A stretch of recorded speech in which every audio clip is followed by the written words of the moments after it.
Hey, I'm James. And I'm Caroline. We're bringing not one, but 2 cars to the SEMA show this year. We have 8 weeks to get these cars ready and get them on a transport headed out west. But in order to get this done, we gotta stop talking and get wrenching.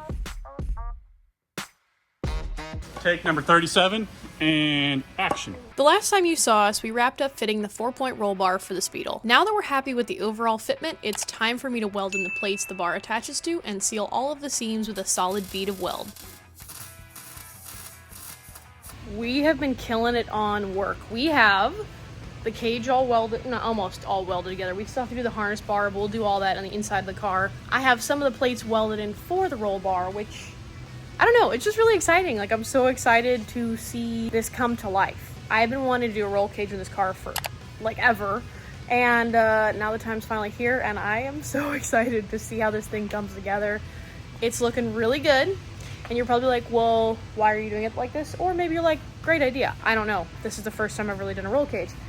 I'm actually gonna paint this and coat it outside of the car. Obviously, it's gonna make it a lot easier. So once we have it all test fitted and everything like that, time for paint.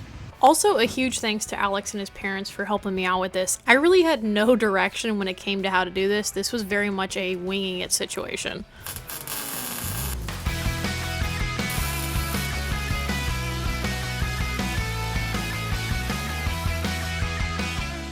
Most people coat their roll bars with single stage paint or powder coat, but I knew I wanted to coat mine with a Cerakote coating. I'm using one of my favorite colors they offer, Glacier Silver C-Series, which is a part of their Air Cure coatings line. If you're a newbie at painting, this stuff is extremely forgiving to those, like myself, who are a novice at painting. Stand up. Hang on. Steering column, gotta go backwards. You bring it back a little bit. That makes sense. Okay, so Unratchet it and ratchet it. No, Let's get the bar in first. Yep. So we can place it. Okay. Oh, tight. Okay, you ready? Yep. Watch your arms. Okay.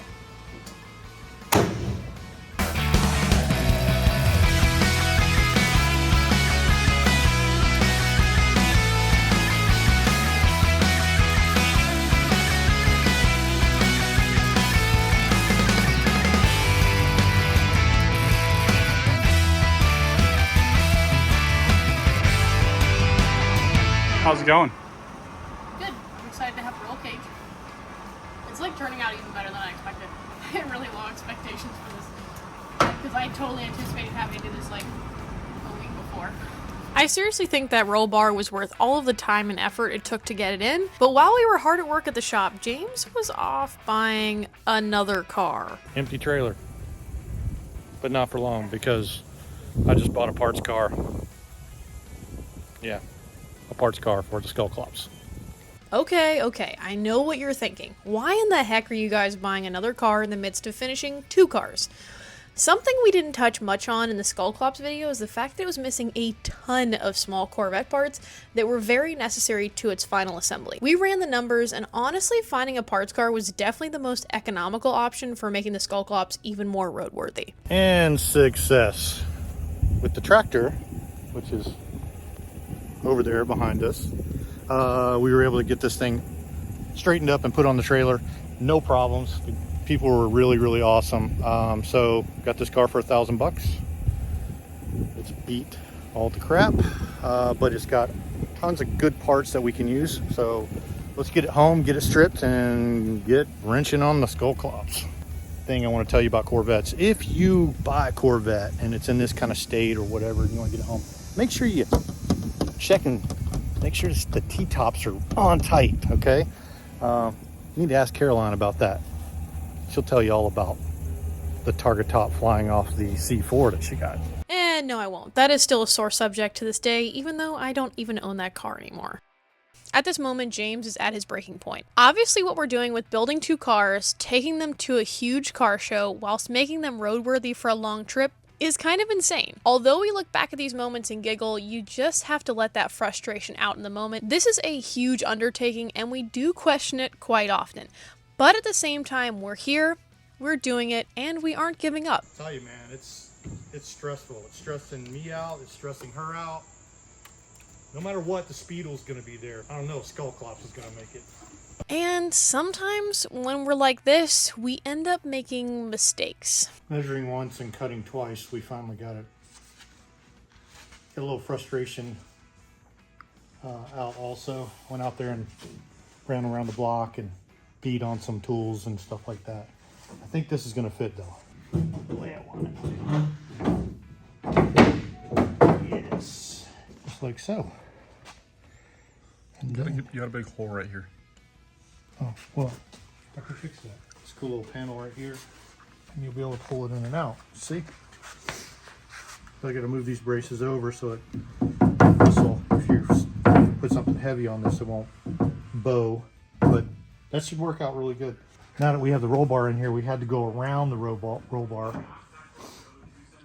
and that'll clean up really good with some glue and some wood screws, and I don't know, something to be a little more proud of than what was in there. 27 pounds of 2x4s underneath it before, so. It finally looks better. What did you say? I said it finally looks better. I'll be right back. Oh no. Oh no.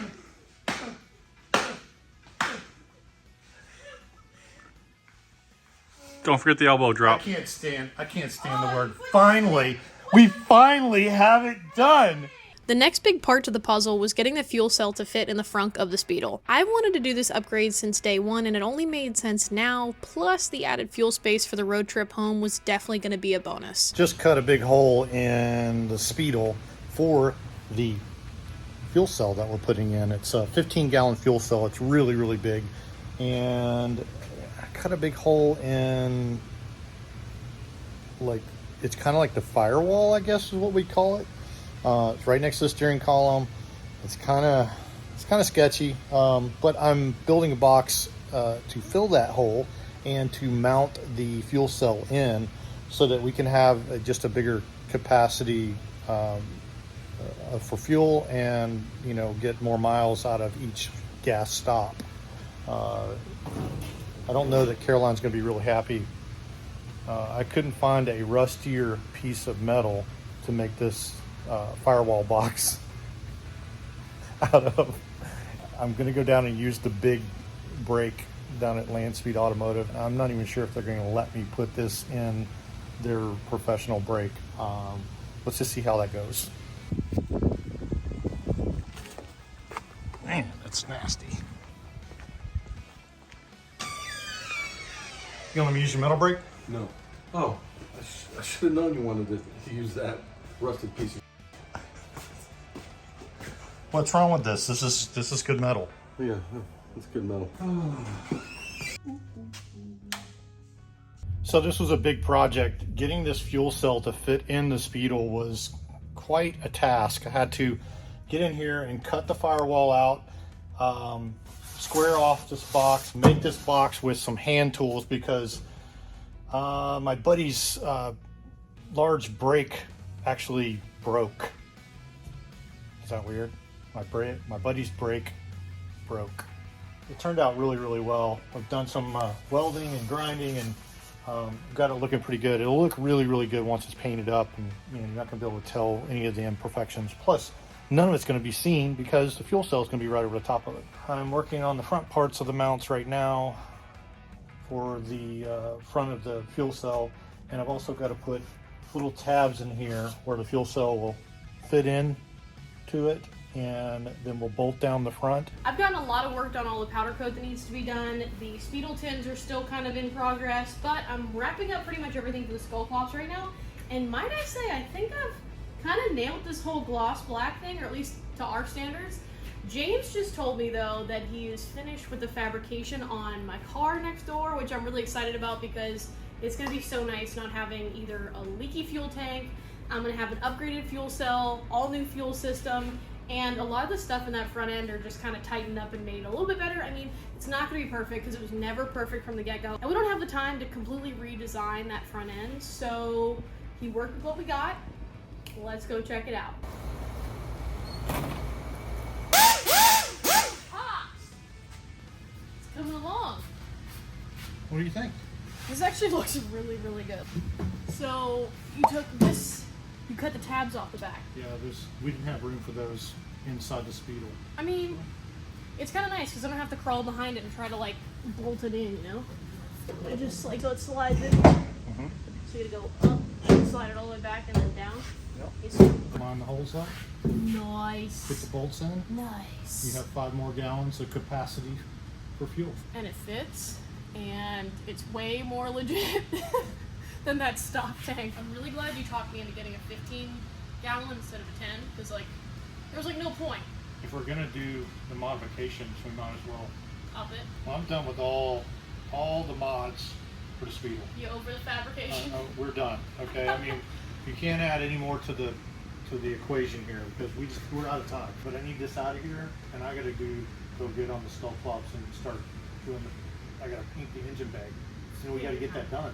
We have a lot of painting ahead of us. Doing something tonight I have never done. You guys out there are familiar with the POR 15. Usually brush it on whatever we're using it on or kneading it. It seals rust in and keeps it from spreading and does a really good job of that. I'm going to spray my whole engine compartment with it with a spray gun. I've never sprayed it. I'm going to try it on the engine bay with the Skullclops because I think it should be a pretty good solution. We're about to leave for Mo Party in the morning, and I want to get this done so it can sit for the next 3, 4, or 5 days and cure, and then we'll be ready to start building it.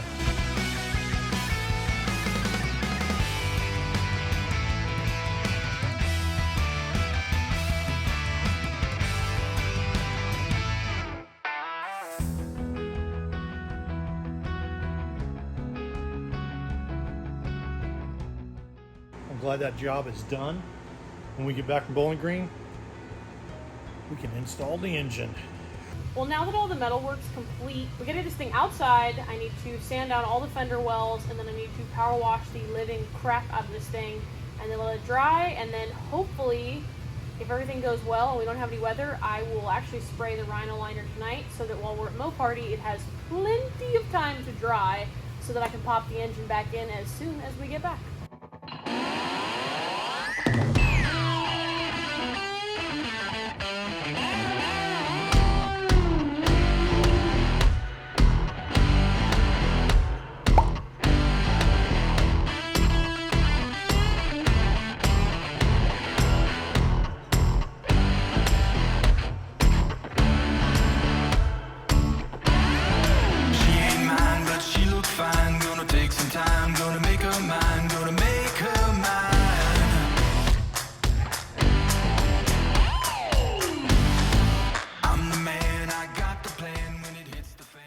Safe to say, I think I'm done.